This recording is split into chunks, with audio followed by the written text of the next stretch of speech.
Johnny, why are you special? I've been thinking about that for weeks because I knew it was coming. And initially I said, I'm not special. But that was just the kind of humanistic part of me saying that. But then I kind of thought about it and I was like, okay, well, if I don't think I'm special, what am I? And I would say that I'm unique and different. I try to display that for my children. I have 4 kids and I want them to see daddy doing hard things and being different than the other dads out there. So I would say, I don't feel like I'm special, but I feel like I'm unique and different because I'm a storyteller, because I advocate for people that have a smaller voice, that should have voices elevated. I try to educate people on things that they should know or that they thought they knew. I like to push the envelope on people a little bit in a friendly and professional manner. I'm Herb Thompson, a Green Beret and resolutionist. And I'm Corrie Thompson, Herb's less hairy half and branding expert. Our guests come from various backgrounds, but one thing is true. They are special. No, I love this thoughtful answer. I love it. And I was waiting to see what you said. I think the audience is going to think you are special, man. Johnny Vargas or Viva La Vargas, if you see him out there in the social media world. But I love that you said that. Like, you're like, hey, I'm a dad. And I think it might've been the first thing you just said. And like, that sticks out to me. Cause like, I don't know, that just, for all you wimpy dads out there, that's how you do it. Like, that's hey, a cool dad. I'm special because I'm a dad. But no, you're a dad. I mean, you're United States Army. We'll briefly talk about that. Your career there, influencer, and I'm not a fan. We'll probably get into of the influencer title, but I think you're doing it right. Yeah, I don't use the I word. It's kind of it's kind of cringy to me. I just say content creator. Get into Kardashian land there. And what led you to being in the Army? Obviously, probably a big part of your life. Like, what led you to join the Army? Yeah, actually, I wanted to become a firefighter at first in California. I grew up in Los Angeles. In California, it's really hard to become a firefighter. So hats off to every LAFD, honestly, every firefighter. But in California, they make it exceptionally hard because they need the best of the best in California because all the wildfires and things of that nature. So I was in college and I left Los Angeles briefly and I was in Bakersfield, California, which if you know California and you know Bakersfield, it smells not the best. I love Bakersfield, but it's not everyone's favorite. But, I was doing some college there and there was a car on fire in the parking lot. And I was like, it's go time, baby. And I looked and I saw a girl and I was with my girlfriend at the time, now wife, Naomi. And I was like, babe, like, let's go, let's help this person. And this girl was near her on fire car, like from the hood, there was flames coming out of the wheel wells. And I was like, get away from the car. And I looked around me, we're in the middle of a parking lot. And I looked for the closest building and there was just some building. And I knew that there had to be a fire extinguisher on it. And I told my wife or the young lady to call the fire department, called 911 as I ran to this building. I sprinted there. And in my head, I was like, man, I cannot wait to break some glass. Like I'm going to, break in case of emergency. Unfortunately, it was just it was just a door. It was just a little pull door. Honestly, I think it was already open. Did you break it anyway? No, I should have. But so I grabbed the fire extinguisher. One of the grounds people saw me and they jumped in their cart and they drove off behind me. We got to the car and luckily it was charged and it worked.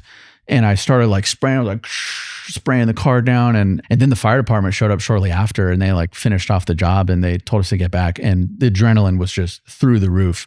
And I was like, man, I'm going to join the Army. Wow. Not the fire department because I knew it was really hard. Yeah.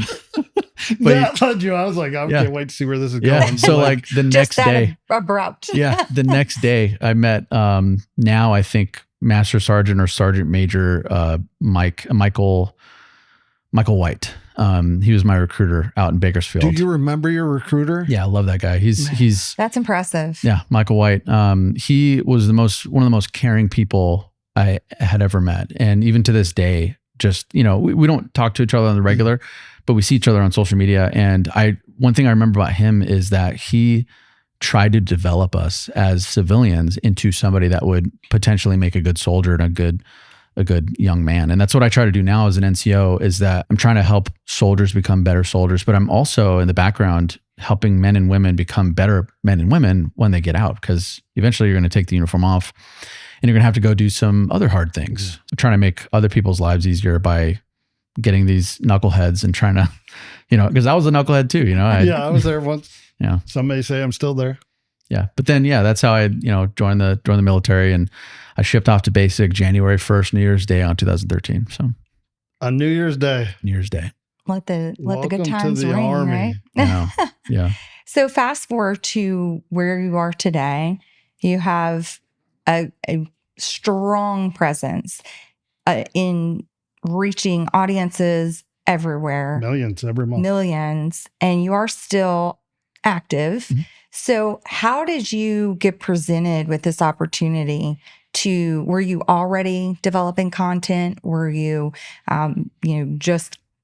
talk us through how you got there. It was all just for fun. I didn't have any goals or aspirations to take it any further than outside of the 4 major apps. I was doing this content. I had graduated MRT school, Master Resiliency Trainer, which is not a thing anymore. Unfortunately, it's, Really? the school, and, I'm still an MRT qualified, so I'll still hunt the good stuff whenever I can, but doing that stuff online, but nobody was watching it because, you don't go on the internet to feel good about yourself or like acknowledge the things that maybe you need to fix in your life, but you go to kind of just escape those things. Mm-hmm. So once I started sharing, funny stories. And for example, the first one that kind of like took off, quote unquote, I did a skit. It was a monologue, but it was like 2 characters. It was me as my younger self, and then my sergeant major at the time. And, there's filters, and I give them voices, and I don't know why, but like I gave the sergeant major, he has like a broad face, and then whenever he talks, it's like this, hey, I'm Sergeant Major. Hey, Private Vargas, get over here, stuff like that. I don't know why. That's flowed. What I heard. So in the skit, and this is a true story, in the skit, he was like, hey, Vargas, are you going to the ball? And I'm like, oh, Sergeant Major, no, I got family coming in. Like, I'm just going to take that weekend and spend the time with the family. He's like, cool. You're working the ball. And I was like, excuse me? Come again? Like, no, I got family. Sergeant Major, I got my family coming in. Like, I'm not going to the ball. And he was like, yeah, you're going to drive the drunk people home. You're going to usher these, you're going to help park cars. You're going to do this. You're going to clean up. You're going to set up and do all that. And I was like, okay. Hey, guess what? I'm buying a ticket. I'm going to the ball. Yeah, turns out. And then I just didn't go to the ball. Oh, wow. Yeah. Bought the ticket, didn't go. Gotcha. True story. Yeah, true story. And then, that video kind of just took off because like it's real. It's a real story. For sure. I felt that. Yeah. Yeah. For some of the stories from the military that are the funniest, they are true. We always say too, like it doesn't translate out into the civilian world. We saw one recently. It was someone had to escort their service member, the soldier, to the dentist. And we're like, might have been my video. Yeah. I think it might have been. Yeah, I'm pretty sure it was. Yeah. And it was like, and someone was like, yeah, that happens. Like, no, it doesn't happen in the because civilian we world. said, like, we have a running joke where we talk about things that don't translate. Like, you're not going to kidnap your coworker and then have to trade him back for a stapler. Like, they're not going to come back to you duct taped. Yeah. Like, that doesn't happen in the civilian world. You're not going to have to go sleep in the woods and trade, gum for a half pack of cigarettes. You know? Exactly. Those are the kinds of things. Or like SEER school. Like, you're not going to go get beat up by someone at a training off-site, for instance. But nonetheless, it's humorous. I mean, for all. Hilarious. Yeah. So you kept doing this. How have you balanced that though? Because there's some other stuff I want to get into that you got going on in your life. How do you balance all this? It's really hard. And at the beginning, I was like, I'm all in on this thing. It started when I was at Fort Riley, and I was, so middle of nowhere, Kansas? Yeah, middle of nowhere, Kansas. Tons of time on my hands. I can't remember my position, but, I was still fulfilling my duties as an NCO and soldier, fulfilling my duties as a father and a husband and all these things, and college student, and doing social media. So it was tons So it can be done. Yeah, it can be done. It's not easy, but it can be done. And you just have to have kind of like the right mindset. And I use 2 analogies. There's one with the stove and there's one with the dinner plate. And they both kind of work, but there's only so much that you can fit in your dinner plate. And if you're going out to a restaurant or like to like a cafeteria, you know how they have little compartments, like here's your peas and carrots, here's for your mashed potatoes, here's a bigger one for your chicken, and then a smaller one for like a dessert. You have to pack your plate. And if you try to fit the fries on there, there's no room. They're going to fall off. Your fries are going to fall on the floor and you're going to lose your fries. And that's the same thing with life. You know, if you don't pack your plate correctly, it's just not going to work out. Something is going to suffer, whether that's your family, your finances, maybe your church life, maybe you're dating somebody, maybe whatever it is, like something will suffer if you overpack your plate or overcrowd the stove. You do really well because you are pursuing a master's degree, right? Yeah, I'm registered right now. Yeah. In social work, is that yeah? proper? I'm trying to I want to become a licensed professional counselor. So the master's program is clinical mental health counseling through Liberty University, and essentially I want to do that because I want to become a licensed professional counselor, but offer licensed professional counseling for veterans and their families, uppercase F for their families, because families get thrown to the wayside so much in the military, and it's uncontrollable at times. But I feel like some of us don't do a good enough job acknowledging that and trying to do something to better that. So that's what I can offer, hopefully, in the future, and use social media to subsidize and kind of that's my income, and I will help use that to generate, like not having to work. That hits us home because there is a lot. I think we're actually spoiled here in the U.S.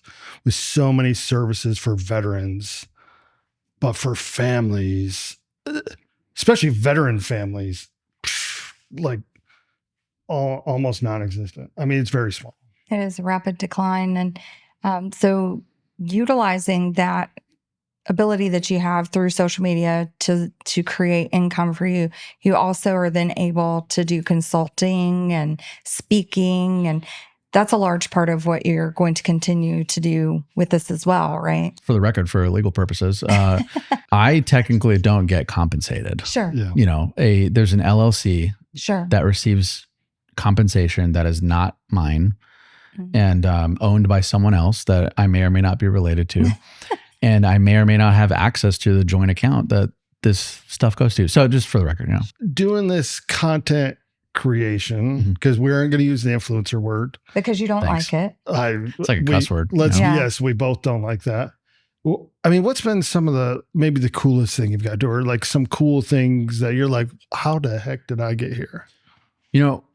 When people ask me that question, I immediately think of the people I've met, like the stars, the celebrities I've met, the cool places I've been, the amounts of money that I didn't get paid directly, an LLC did, and Someone somewhere. I think of those things, but really, the more and more I think about it, I think the coolest thing is hearing the stories of the people that I've affected and impacted without even meeting, and hearing the stories of success, and even some of the sad stories of, I went through this and it was unfortunate, but you shared your story of how you went through it. And for example, and if we have to bleep some of this, it's okay, or cut it out completely. The first time that I was sexually abused, I was about 4 or 5 years old. You were? Yes. By both men and women for a lot of my childhood and early teenage years. And it really quite ruined a part of my life. And I use that story to help other people that might have gone through those things, because it's not easy, especially if you're holding it in for so long. And then also being a man, and not to take away anything that a woman goes through, but as a man, I can only speak for in that aspect. It's harder sometimes to share those things because it makes you feel weak or vulnerable or like you weren't enough. So it's those stories that people text me or email me or send me a TikTok message or whatever of how I've been able to impact them without even knowing it. Damn, I didn't know that. Like, I'm similar. I was small, young age, less than 10 when I was sexually assaulted. 2 years ago, I think I finally posted. Something happened with our family, and I wanted to show support for that person. So I was like, well, I'm going to say, tell the truth of what happened with me.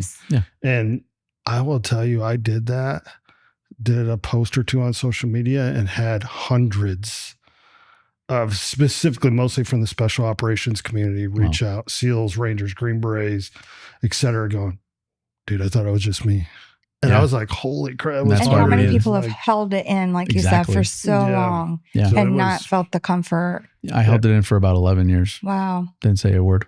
Wow. Yeah, I was hadn't scared until a couple people until like then. And then I was like, well, put it out there just because it'll do something. But that's the impact. And that's what I was seeing when someone comes up and like, holy crap, you affected my life or you saved my life. It's like, that's the good stuff. Like, you can't put a price on that. Yeah. That makes it extremely worth it. Events like these can lead to lifelong lasting impacts. It can cause people to have anxiety symptoms or other PTS related symptoms, but fortunately there are options available to help. A great option is the SGB, or Stellate Ganglion Block Clinic, ran by Jim Lynch. You can find him at Dr. James Lynch. We're appreciative of them sponsoring this episode. Check them out, drjameslynch.com. How about, has there been anything you haven't liked? Yeah. There's been things, people that I've met or situations I've been thrust into without really knowing it. Things that I didn't know I agreed to. I had to learn a couple lessons the hard way of like, oh, I should read that better. Yeah. I should ask more questions. Yeah. And, but I mean, that's the way you learn. For me, like, I tell people all the time, like, do hard stuff, because you're not going to know your limitations. You're not going to know your obstacles. And I tell people all the time, like, when you're presented with an obstacle in the military, what do? You either breach it, you go around it, or to find another way, or you just go back the other way. I figure out any way possible to breach that obstacle, because then it's gone. If you go around it, obstacle's still there. Somebody might run into it, but if you breach it and destroy it, it's gone. So along that, I'm very interested. I'm sure you've made a lot of friends doing this. You have no haters. How have you dealt with maybe the negative that comes with putting yourself out there? Let's be frank. Like you've said, you put yourself out there, and that's not all roses and rainbows. Yeah. It's hard because 99.9% of the quote unquote haters have never met me, have never spoken to me ever in life. And then I'll give a real life example. He's a friend of mine now, and I don't think he'll mind me sharing this, but there's somebody on the internet. He goes by Drill Sergeant Fitness. Now Master Sergeant or First Sergeant Adam Black. Great guy. In the beginning, he didn't like me, and he was blocking me. He unblocked me. He blocked me. We had some things, and I was like, brother, like, what is going on? And then I learned that he was going through some stuff, but he wasn't putting that out in the public, because why should he?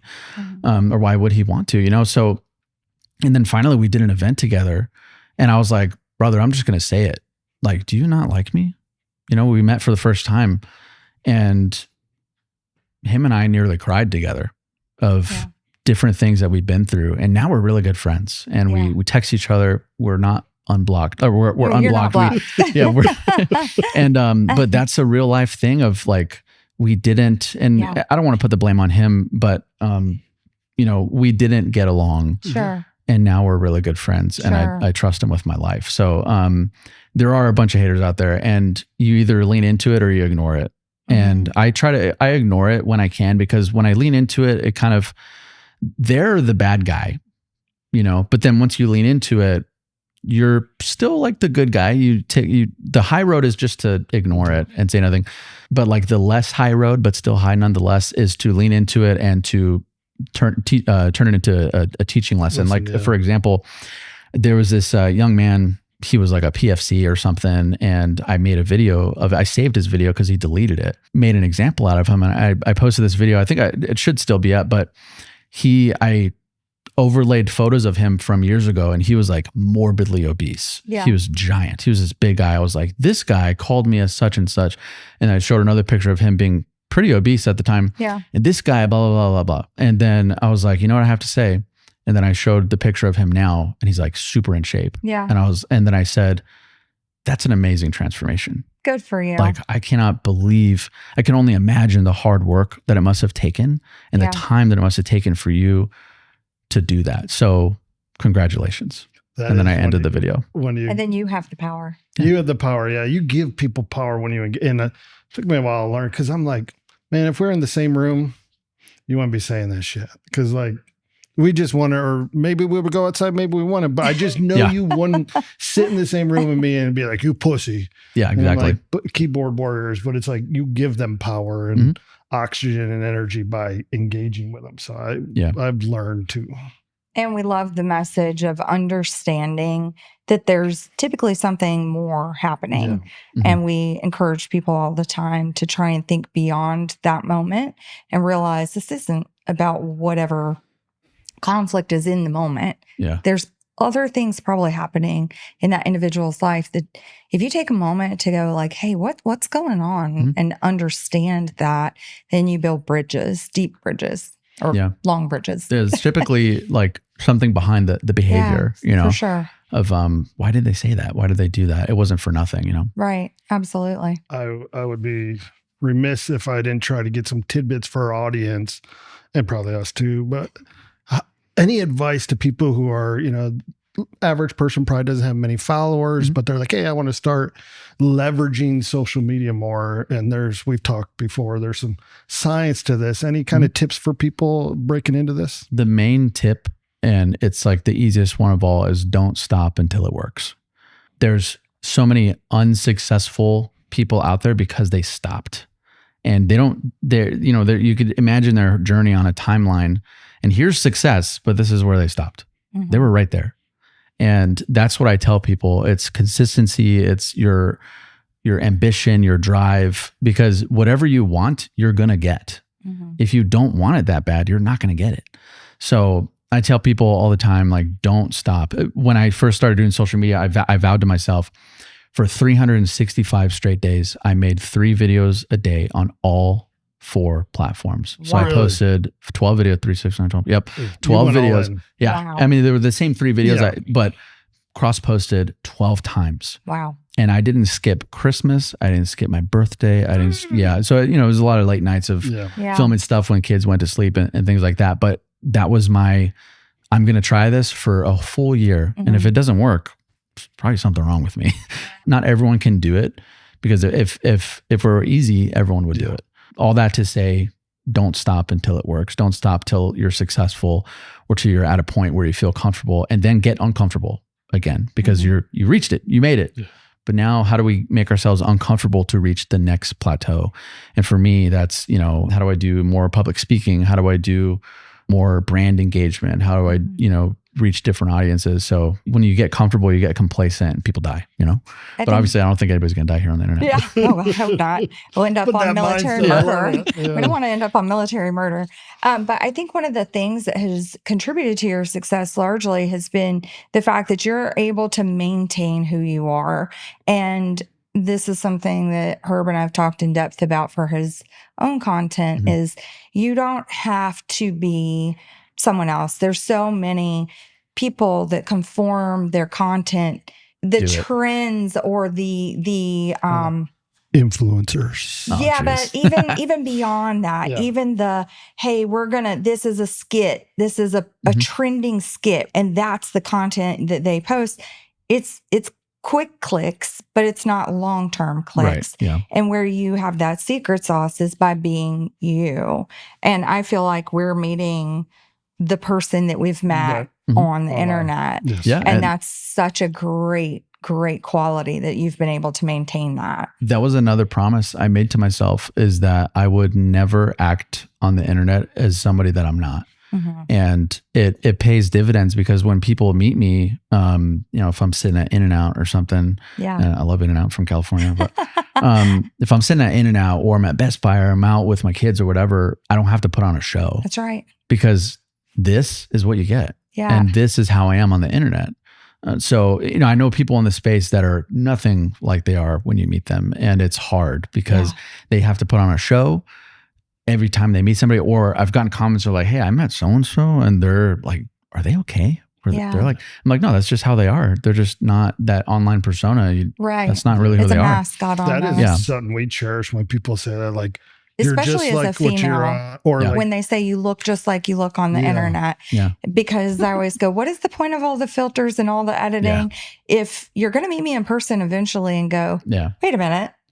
I do lie though sometimes on the internet. I will have to fess up, and I've had people call me out on it.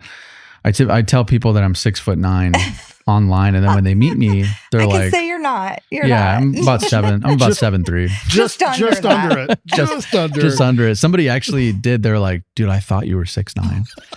That is so funny. Through all this, you've had a lot of cool accolades. You talked about a little bit, and you were kind of getting to where I wanted to go. Was like, how do you stay?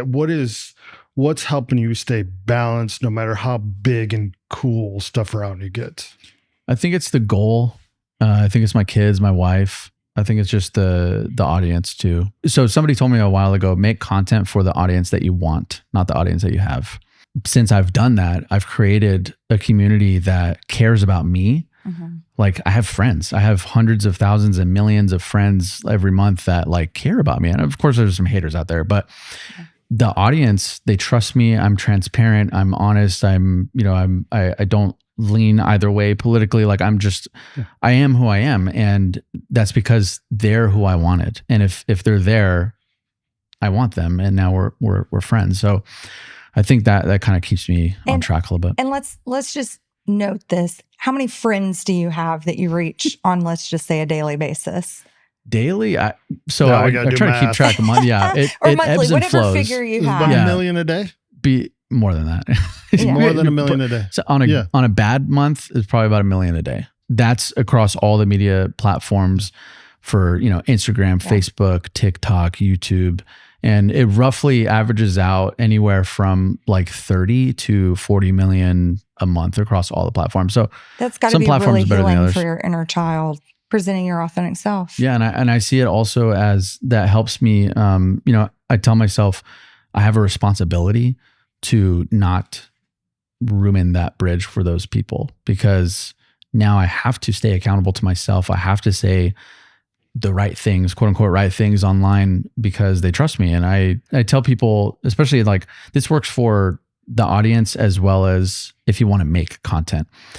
You can treat it like it's, say if you were dating a young man or a young woman, if you took this person out on a date like once a month, it might go well, but imagine if you took them out on a date every day, or at least you called them every day. That's a great analogy. Texted them in the afternoon, called them at night, and then maybe on the weekends you went to dinner and then you went to a movie on a Wednesday night. The more attention, like that relationship is going to flourish. And that's how I kind of treat social media. And that's why I engage with my audience as much as I can through, DMs and through the comments, and, I'll like people's things and I'll try to follow them back. And I think you're that really engaging, and it's you. Yeah.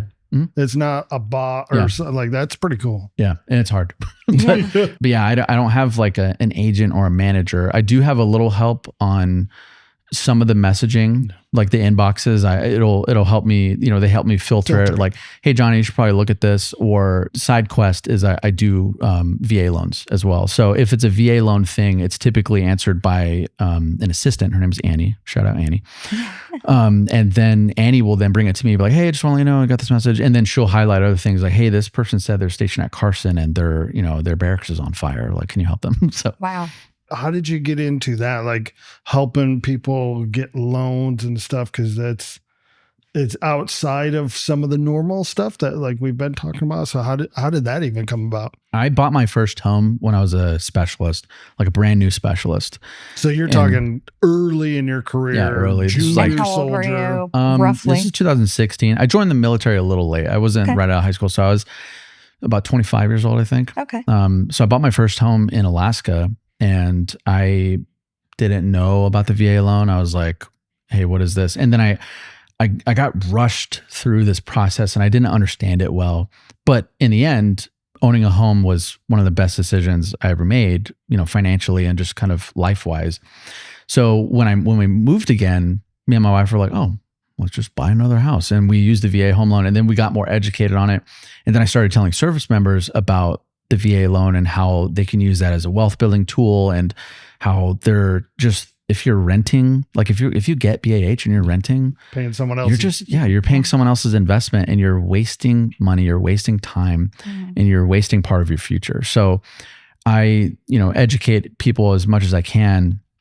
And then I started to realize like the VA loan process for a lot of these servicing companies is trash. It's garbage. It's Garbaggio, is what I like to say sometimes. There's a lot of companies out there, they don't really care about you. You're just a number. And however, I was reached out to by the Veteran Lending Group, and Brooke and Mike, they reached out to me and they said, hey, like, we see your content and we love your content.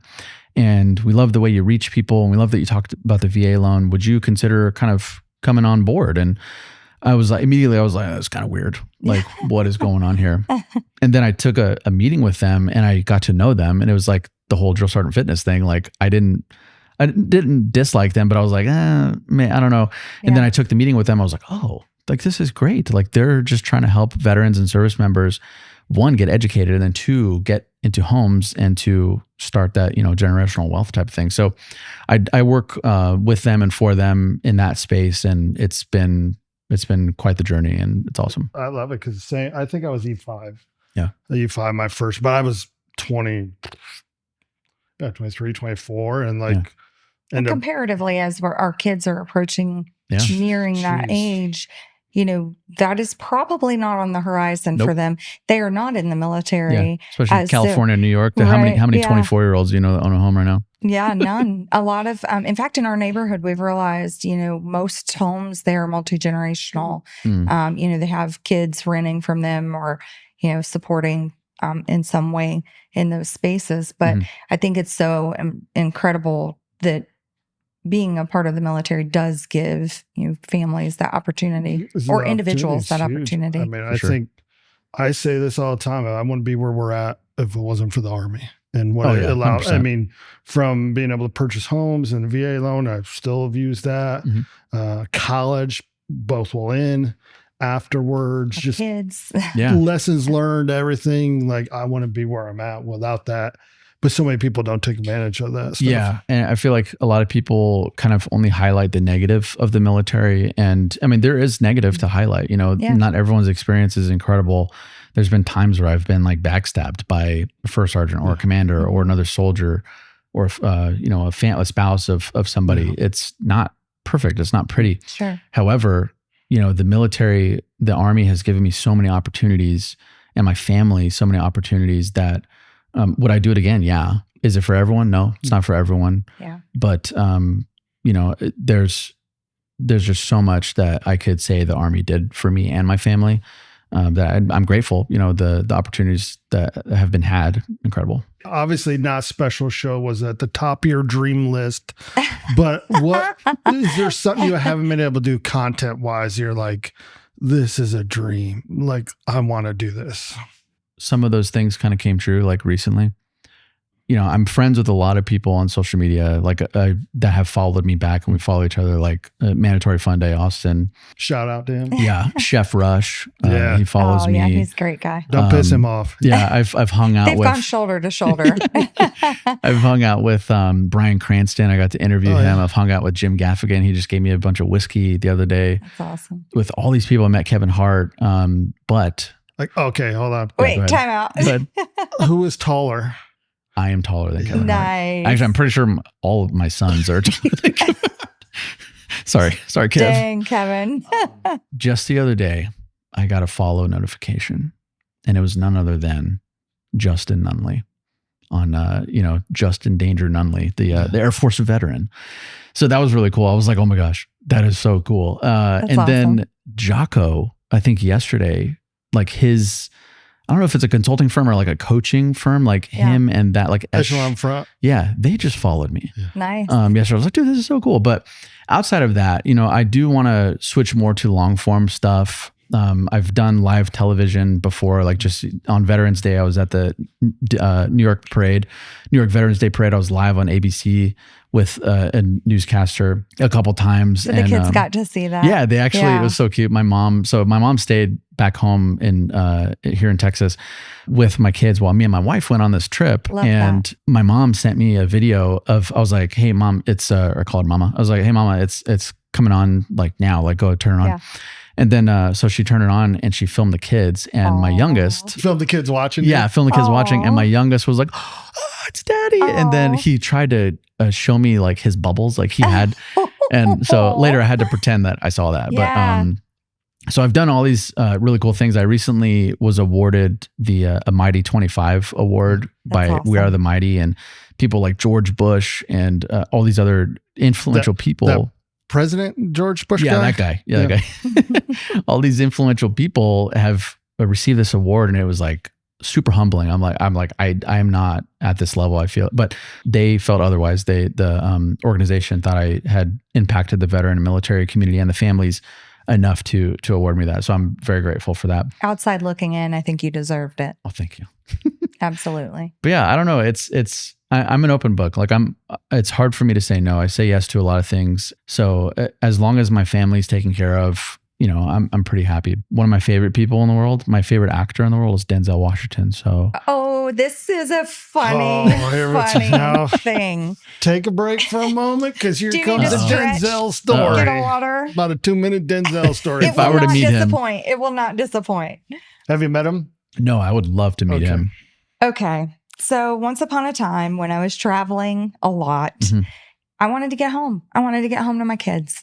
And I was going through TSA, relatively late flight, very empty, odd situation at airport. I believe I was in California, but regardless, couldn't find a TSA agent. It's like an empty, thing. But I see them off to the side, all huddled around this man as this man's putting his shoes on, and there's kind of a large group there with him. And so I'm like, okay, well, I'm gonna walk over there and see what's up. So I walk over, like, excuse me. And he looks up and he smiles. He's putting his shoe on and he says, would you like an autograph? And I said, no, thank you. I just need a TSA agent to let me in. Of course, his group with him, they're like, dang, busting on him like, she just told you no, homie. And so he got tickled and he looked at me and he's like, well, can I get your autograph? And I was like, no, I really just want a TSA agent. I just want to get on the plane. Oh my gosh. And everybody chuckled, and the TSA people were like, all right, dummy, come on. And so I'm like, gosh, that was so odd. So I rushed through and it should be noted, I was leaving a meeting and I was really late and I was concerned I wasn't going to make the flight. It wasn't one of those, like, I've got 10 hours to shop around here. So get through there, run to my gate. Literally, they're boarding, like taking last call for boarding. Get on the flight. I'm on the flight on the way home. I'm like, wait a minute. That was Denzel Washington. Oh my gosh. And I'm like, what a dummy. Yeah. So that was, hi, Denzel. I'm sorry. Wow. That's crazy. Yeah, it was crazy. And he was so congenial about that situation. That's cool. Yeah. That's why I love him. Yeah. I just want to meet him. I just want to try. I had a goal when I was younger to own all of his movies on DVD. And I probably owned like 80 or 90% of them, like tons What's of a them. DVD? No, I'm kidding. For the kids out there. Yeah, some It's VHS like a action. CD. Actually, Oh, some of wait. them were on VHS. Remember the Titans and like some, Inside Man and like all those. I had a similar experience the other day. Like, okay, so last year for the Bob Woodruff Foundation, I got pulled out to Stand Up for Heroes, and I met Craig from Craigslist, Craig Newmark. And this year I had more. Wait, there's really a Craig? Yeah. Yeah, that's how it started. This year I got pulled out to that event again the other day in New York. I got more personal one-on-one time with him and Jim Gaffigan, and we saw like Leslie Odom Jr., who's Burr from Hamilton, and Idina Menzel, Let It Go. Yeah. How's it go? Let it go, let it go. You got it There down. you go. Should have just had you singing. Watch Which out. fun side fact, I used to be a recording artist before the no Army. way. And fun side fact, you know the song Umbrella by Rihanna, so the drum track, I was the audio engineer for that drum track. So I pressed record Nice. on that drum track for Rihanna and Jay-Z. That is awesome. Yeah. But to get back to what I was saying, which I can't really remember what I was saying. Oh yeah, Craig Newmark, Craig from Craigslist. The guy, uber billionaire, by the way, and just a wealth of knowledge. Yeah. I went up to him and I think he was expecting me to want something from him, because everyone does. They were like hounding him, like people, and I don't blame them, because like if you're in this business, you're going to try to network, and I get it.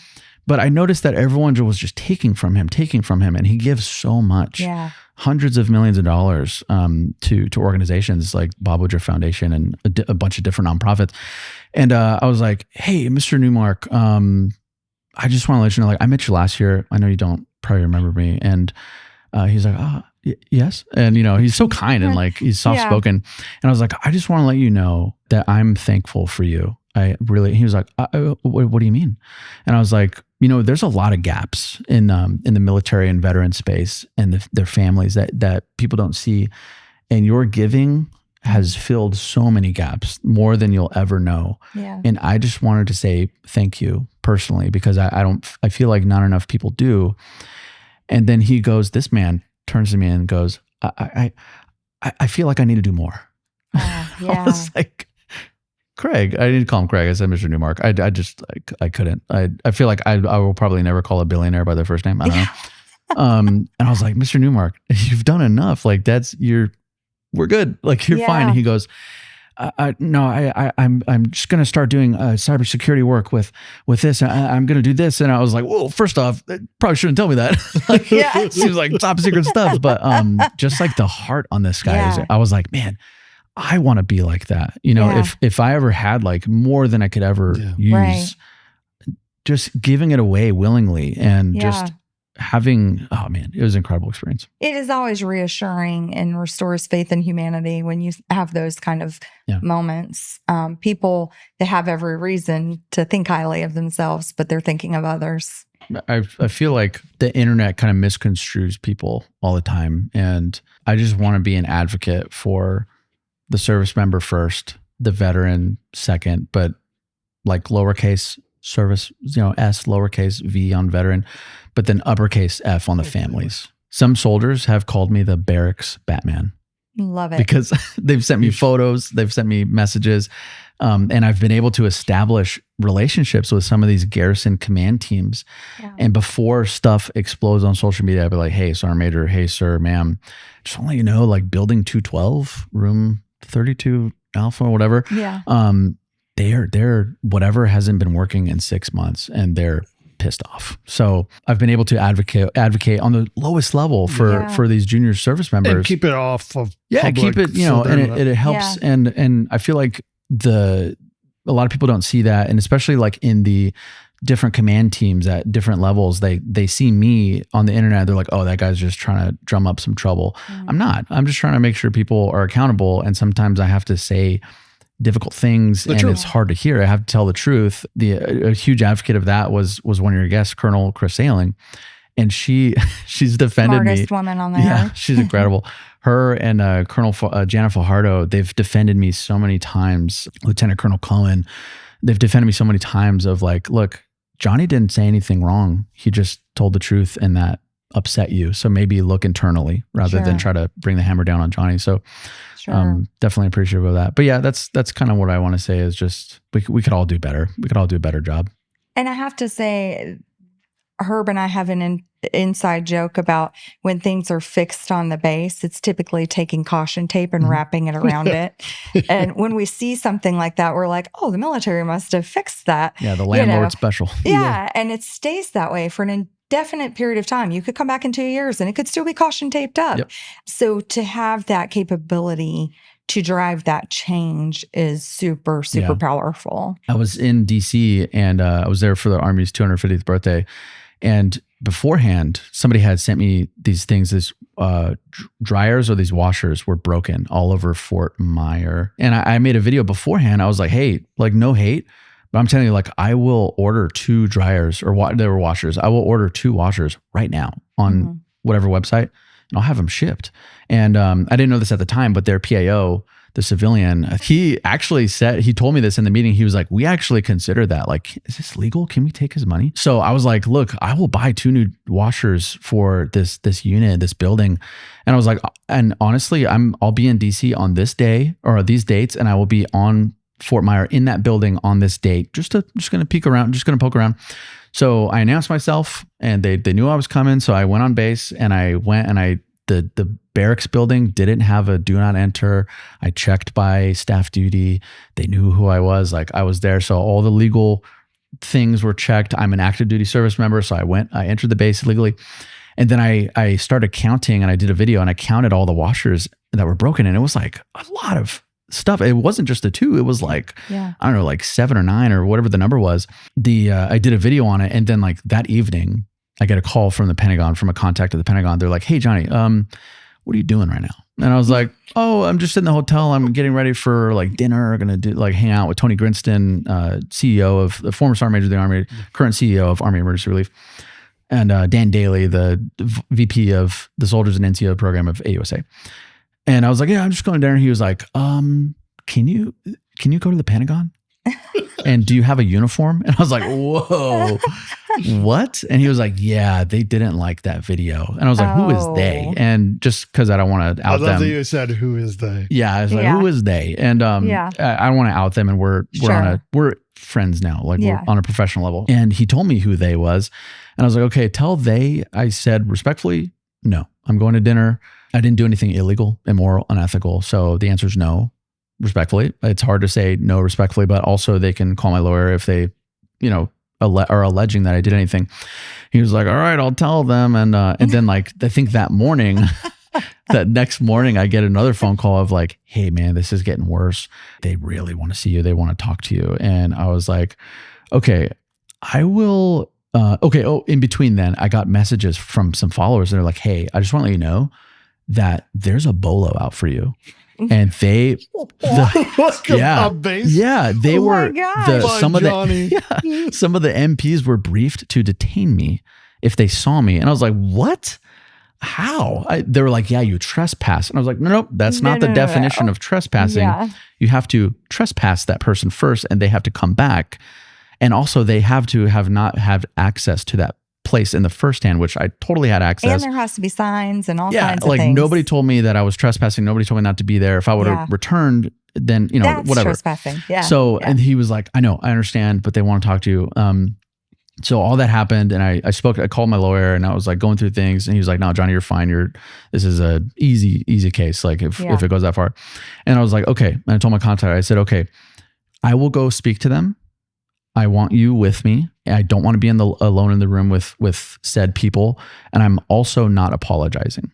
I am not sorry for what I did. I am not sorry for what I said because these soldiers were going off base using their own money to go to laundry rooms because their $60 washer wasn't working and it was taking DPW and whatever other entities months to fix it. And, I talked to SMA, Sergeant Major of the Army, Mike Weimer about it. Yeah. And he, good guy, I have a really good working relationship with Sergeant Major Weimer. And he explained to me further, like, there's, and I understand the process, but there was a lot, there's a lot at that base. There's a lot to fix. So I totally wasn't faulting them for that, but I was just trying to highlight that, like, I'll buy washers for these guys. Like me, I will personally, out of the company that I don't own, money that I don't see, I will do that. But anyways, and we met and I shook this person's hand. I shook this other person's hand and I met the people that want to have me arrested. And, I explained myself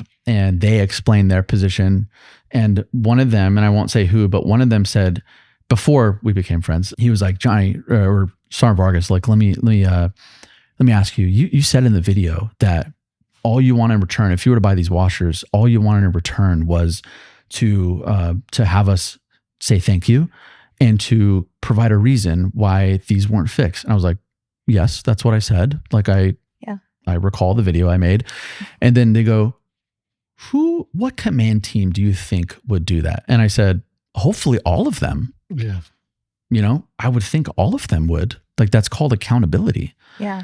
And that kind of threw them off and it made the room a little tense. But at the end, it all buffed out. And now I'm, I have a working relationship with them and we know people. And, but it's those things like you have to be bold. You have to say stuff that's going to tick off some people and I did that for the soldiers. Like it wasn't for me. Yeah. Right. What's no the benefit goal? for you. I did that for the E3s and E4s and E5s that were messaging me. And they're like, Sergeant Vargas, we are using our own cash to get Lyfts and Ubers off a post and using our own cash to use these washers and dryers because all the buildings around us, all these washers and dryers are down and people, it was a mess. So I'll say it. I guarantee you if it was the general's washer that his aide was using to launder his clothes, it would have fixed that day. So I'm glad. I will tell you, there was a ton of comments with that. And because that base is heavily I can say it because I'm like, what are you going to do to me? I'm out. Like, They might put a bolo out for you. please do. I would be honored. And we always end with this question, though. I think I know an answer, but I hate to think and assume. What do you value most in life? There's a lot I value, but if I had to create a tier, I think I value the other people, like the outside of me, my family, my wife, my brothers, my parents. I value the comfort that I'm able to provide other people and making them happy, but I also value time. Time is, as I've become older, I realize that, we don't have a lot of time. And like our lives are such a small blip on this history lesson that we're all on. And it's really sad. It's depressing to think about. And yeah, but the things that I value most in life make it worth it. My wife and my 4 children and, my immediate family and the audience that I'm able to reach and the examples and impacts that I'm hoping to have for generations, because I hope that what I do, my kids do, but then 5 times better. And then their children will do that even better. Because if I suck, they're either going to suck too or be way better than me because I set the bar so low. So I just want to, I value that. I value what happens after me. We're grateful for you to come here on this show. Everyone check them out. Viva La Vargas across all the social media. Like, truthfully grateful, man. You made a trek down here to see us in the hill country of compound. Texas. As we're traveling as well. We got as close as we thought we were, We thought it was closer. We thought it was closer, but you so graciously took the time out of your day to come and hang out with us, and we couldn't be more grateful. Genuine good dude. I didn't expect anything differently, just authentic. So we're grateful you did, man. Appreciate it. Thank you for coming on the show, man. Yes, sir. Thank you. Subscribe, like, and comment, and don't forget to set those notifications.